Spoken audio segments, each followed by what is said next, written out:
So let's do a little bit of a chit chat about the new Anbernic. And so when it comes to the Anbernic RG557, if I'm saying it correctly, this is going to be the next level. So we have seen this next level craziness a lot with those guys.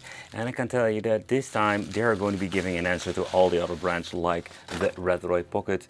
So when it comes to this particular, let's say, device, I think it's going to be interesting when it comes to emulation performance. Having over here the transparent purple or the white version. Okay, so there's nothing much on the box nowadays. We have nothing really of an information what we had like in the previous model. But let's do a little bit of an unboxing together. So let's see, we're having the very nice, let's say, foam over here. They're using these high quality foams nowadays, or at least like for some time now. So and here we having the RG557, and at first it is actually that the box says like purple translucent, otherwise I would almost think it's going to be just black translucent. However, I love this see-through thingies, and yeah, you can just see like how everything is, the construction. And the first thing we're going to be doing is sniffing a little bit. Oh man, no, some of these devices were like smelling really nice, and I like that. Oh, getting my kick. So okay, let's turn it on over here. So click on the bottom button to select your language. Okay, so that's what we're going to be doing first. Okay, let's choose English. There's nothing much actually to choose. Next up, so let's see what we can actually do. Click on the bottom for the Wi-Fi. We're going to be skipping it for now. Click on the bottom to set your time and date. So we can just actually go in here, set everything up. Okay, automatically time zone. Next, and let's see, so automatically it's going to be configured. So this is an Android device, so what I understand of, you're going to be adding all kinds of, let's say, your files to it, setting up emulators and everything. But let's see how far we can actually get now. I just want to do this quick unboxing with you. So at the bottom we're going to be having the option for adding a micro SD card over there. So in here we have the USB-C connection, audio check. And we're having two speakers. I'm really curious how they will sound. Over here at the top we're having volume control, the on and off switch, and an LED for the indication of the battery. So the output for the fan, as you can see it over here when it comes to construction, like a very nice micro switch. It's one of the style that they were using the analog, let's say, triggers. So that is kind of nice. You can see actually the construction, there's nothing wrong with this particular one. I had some weird things going on with, I think it's not like the RGQ. So we have these very cute, tiny, let's say, joysticks. So, and yeah, you're going to be hating it or loving it. So when it comes to the ABXY, when you're looking at this construction, so it does have like a very long travel, a little bit of wiggle to it. So I always love to do the wiggle test of the wicket. Next up, having select start, the button of the Anbernic, and the home button for the Android. So when it comes to the D-pad, this thing does have like a very nice feel to it, and you can just actually see the travel. But later on we're going to be testing this out in fighting games to see how great it is.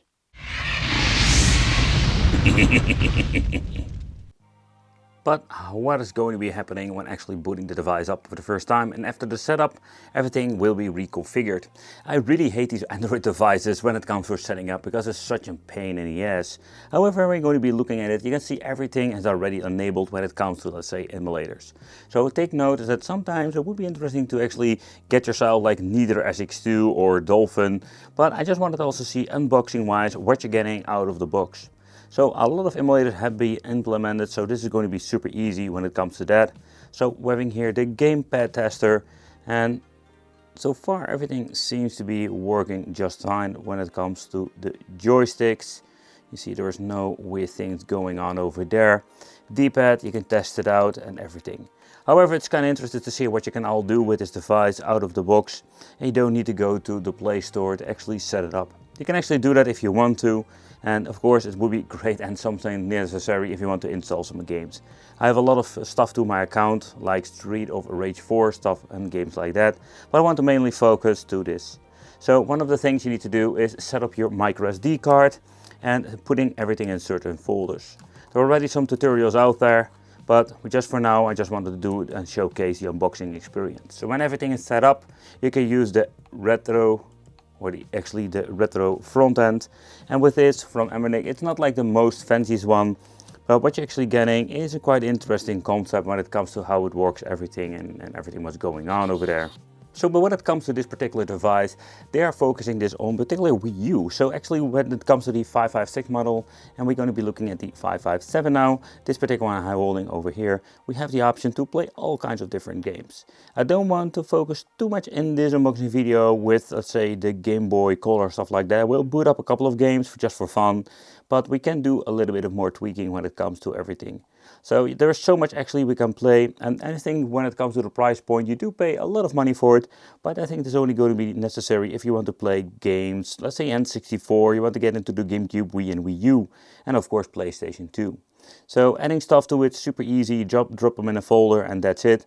But maybe it will be fun to check out some other ways to make a different front end, and also let's push it when it comes to, let's say, some other stuff. Unfortunate. He also picks up some other stuff like the data files of some kind of game. So maybe you need to mess around with that a little bit more. But beside that, when it comes to this, everything is quite interesting and it works quite well. But let's do a little bit of an overview of the game systems and let's see what we can actually do with this. So let's start this video unboxing with the Sega Saturn. So with this PSP emulator, so playing is just going to be an overall fun experience. What I did notice that I'm going to be playing with this is that my right thumb is actually touching the freaking joystick all of the time. So you need to hold it a little bit strangely, and I think this is a little bit of a downside. And also the buttons are quite small, so I need to hold my hand in a certain position that I'm not going to be touching it and bashing into it. But the overall emulation performance is on native just great. You can also do a little bit of tweaking if you want to go in a little bit higher resolution. But out of the box, this works quite well, and I'm quite surprised when it comes to the Sega Saturn emulation. But moving into some basic arcade stuff, yeah, we can play this on all kinds of different devices. So if you're into the stuff like this, I would not really recommend buying it only for arcade like this, because there are so many different cheaper options. Sometimes you're going to be paying like a $50, you have like a great device that can exactly do the same. Of course, those will not have like a beautiful display like this particular one has. I just completely missed the guy. The D-pad is very responsive when it comes to the movement. So playing for fighting games, this is going to be a lot of fun. So the audio quality on the device is quite nice, especially when you're having games like the 64 Street, if you're going to be playing this. The stereo effect is noticeable and very nice. The overall quality itself is good.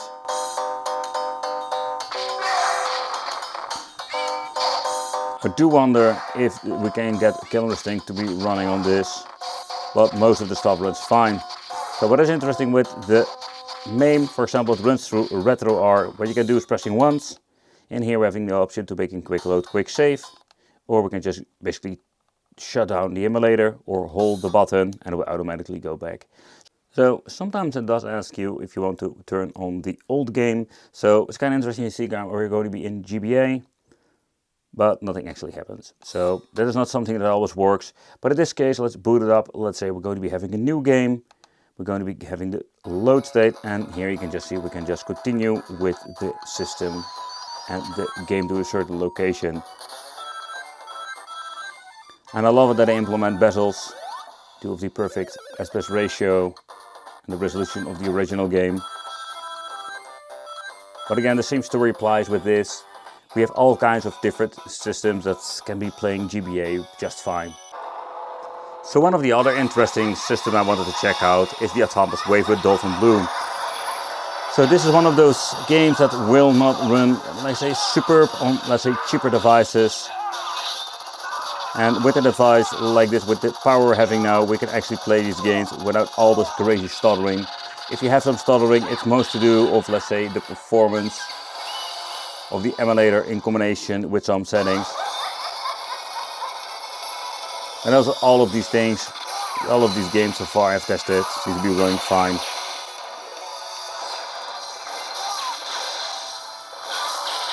Same story, we can make a save over here. And we can just hold it and go back to the main menu itself.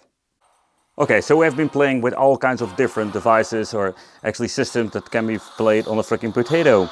But let's get into some God of War Chains of Kinkiness. Let's see what we can actually do with this. So now we're having the PSP emulator. So next up we're going to be having a little bit of tweaking what we can do. So I want to push it all the way to 4K. Okay, let's go back. And oh man, I messed it up. I made a quick save, and between it I was messing with the SD card and I completely messed up my save. So we need to start it up. But we do have turbo mode. Woohoo! Yeah! You did notice you have like actually the touch buttons. You can just shut it down if you want to. You know what? Let's do that now. So when it comes to the controls, you can go here like on touch controls disabled. I don't want to see those anymore. And okay, so we have been set to 8x resolution. And in here we can mess around with the settings, show FPS, yes please, and continue. And let's do a little bit of gaming. And what is absolutely amazing with this particular device, with the RG557 now, that we have PlayStation Portable Emulation set to 4K or 8x resolution. And ooh, did that matter dip over there? We just wanted to see what happens. Let's push to the limit. Let's make a save over here. Yep, I know, you need to shoot back. Oh yeah, return fire. Return fire. So that's what we're going to be doing. But first, we're going to slice and dice. Yeah. But getting into the gameplay, I don't really notice a lot of hiccups. And yeah, this is just great. If you think about all of the different stuff that we have been testing, that we have come actually to the point that we can render these things on such a very cool device. So let's move on to one of my other favorite games I love to play is some Wipeout. The same situation with 4K rendering resolution. So I was actually playing this game and I can tell you that the camera doesn't really do justice when it comes to the display itself. So I'm just, let's say, playing around with it, and I did notice that the same situation I had before is like bumping with my thumb into the joystick over here. So, and the buttons are a little bit too small when it comes to that. So it's absolutely responsive, the joystick. But playing the PlayStation Portable games now on this kind of resolution is such a blast. The only thing I would improve when it comes to this is actually having the joystick slightly different, or maybe put the buttons on different position or bigger buttons, you know. So it's like me complaining about it, but maybe it's personal. Let me know in the comments if you had experience of this when you're having this device. What do you think of the buttons? But beside that, when it comes to performance-wise, this is just great to actually play these games in such a high resolution on the display and everything else. It's also possible, of course, to play some old school DS games. Oh, the speaker goes really loud. But yeah, I'm just going to be honest, that when it comes to playing these, let's say, the games, I don't really like playing the NDS on there. So I just wanted to showcase that it actually booted up when it comes to that, but I don't want to focus too much on it. So let's go back and let's take a close look at some GameCube games. And I can tell you, this playing GameCube or Wii is just really great, because this thing is capable of doing so much great overall emulation performance. So when I think is like, even this is everything kind of basic when it comes to emulator and everything, but I love the way how this quick load, quick save actually works. Oh man, you know, every single game I can actually play. This is one of the games, this is maybe one of my favorite games when it comes to the freaking Wii. Like Wii Sports, and having this whole one with the Rhythm Paradise. Man, I love these cool games. Let's skip the intro. But the music itself is so cool. Bop, bop.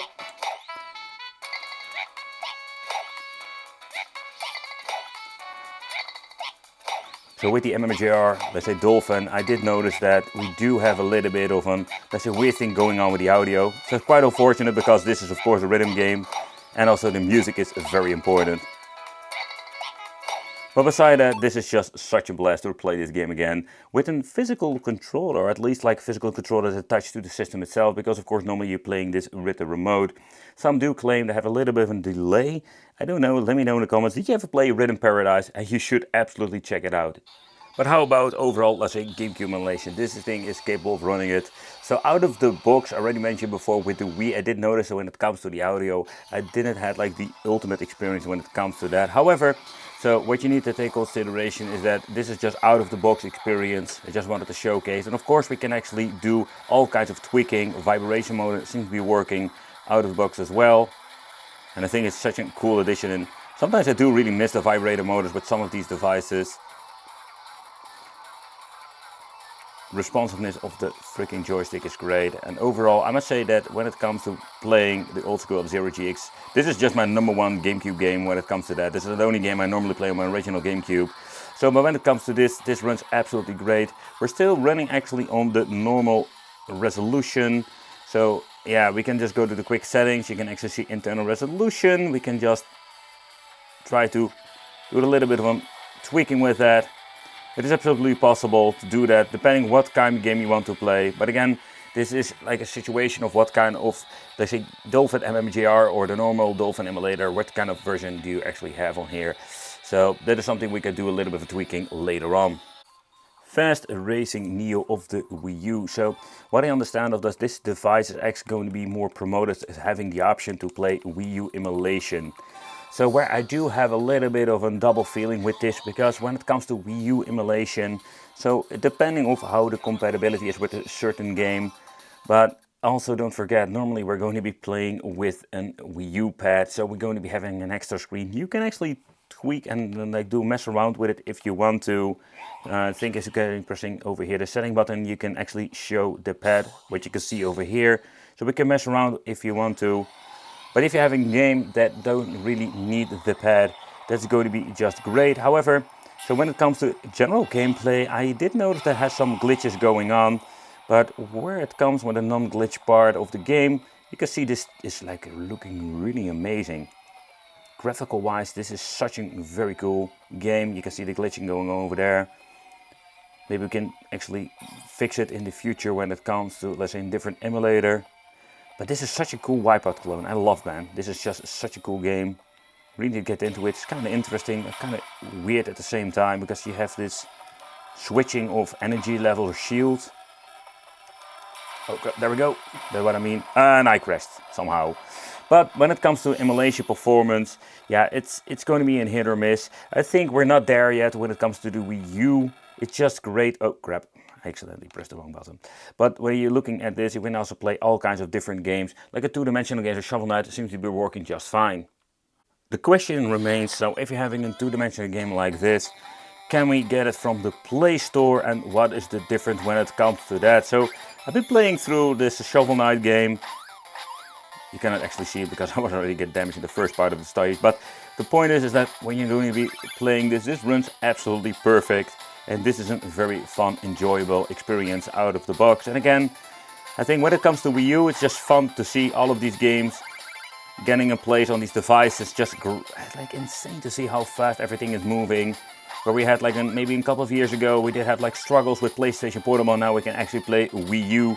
But yeah, the question remains, what kind of platform do you think is going to be important? For the simple reason, if you're going to be messing around with, let's say, all kinds of different, let's say, game systems, and what do you actually want to play? Where this thing has a lot of cool, let's say, compatibility with many different systems. So for example, also when it comes to PlayStation itself. So moving on to the PlayStation 2, and this seems to be running just fine on the app that is actually on here. Everything is just great. So when you're going to be looking into the buttons, you can actually see this over here, this meter, where you can just accelerate. I think when you had the original PlayStation controller, have these sensitive buttons, or this press sensitive buttons, how they call them. So this is not, of course, happening over here. But again, I think it doesn't really spoil the fun at all.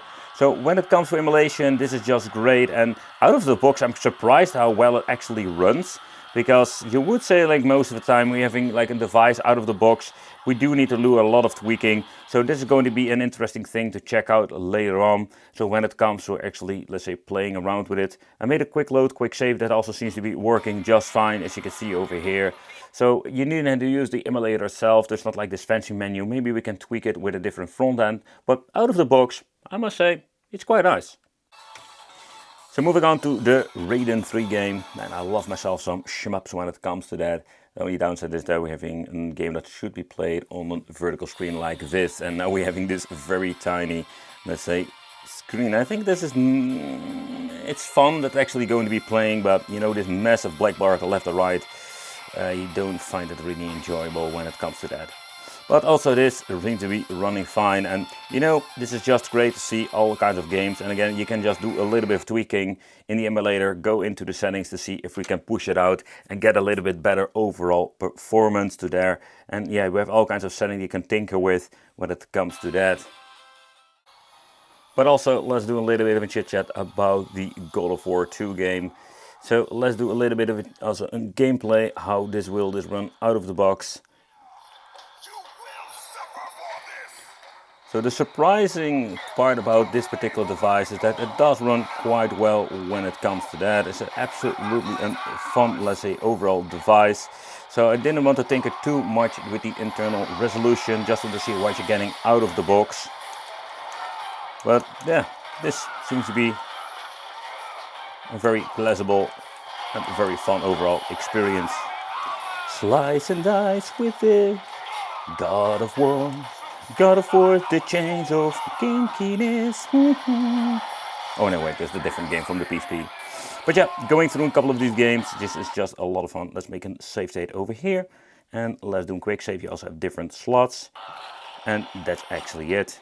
The Dimensity 8300 is a quite powerful chip combined with the GPU, the Mali G650MC6. So 5+ inches of fun when it comes to the AMOLED with a resolution of 920 with 1080, 256GB built-in storage, Android 14, having Wi-Fi 6E, Bluetooth 5.3 and 5500 mAh battery. That gives us 8 hours of gaming fun. But out of the box, it's a quite overall positive experience. So this is actually one of the first batches, and when it comes to the first batches, sometimes they do change out little things when it comes to the protection. So when you're looking at the software, this thing comes with Android, so I didn't really touch that. I just wanted to focus on the emulation part and how the overall experience is. And I already mentioned before, we can implement the Play Store, let's say, or at least my account, and install all kinds of cool new emulators like the Dream, and push it even further when it comes to, let's say, performance.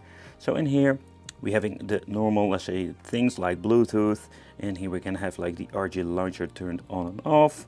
We have the fan speed set to auto, but as making this video and building some emulation, this, let's say, fan didn't even turn on. So over here we're having the ambient light if you want to mess around with that, and also the ambient light is quite, let's say, positive. I mean, in particular when you're going to be looking into the dark, there is no, let's say, extreme bleeding, or it's going to be super annoying that I've seen before with the previous models. So I think that when it comes to that, they did a lot of significant improvement compared with the older versions. And I must say that I'm very pleased with the RG557 and this overall performance out of the box. Thank you all for watching. Consider subscribing. Let me know in the comments, what do you think of the RG557? Is it really worth the money? And yeah, maybe it's fun to do an extended, let's say, videos about this. That is something you can decide. So let me know in the comments, and it will be great to see you in the next video.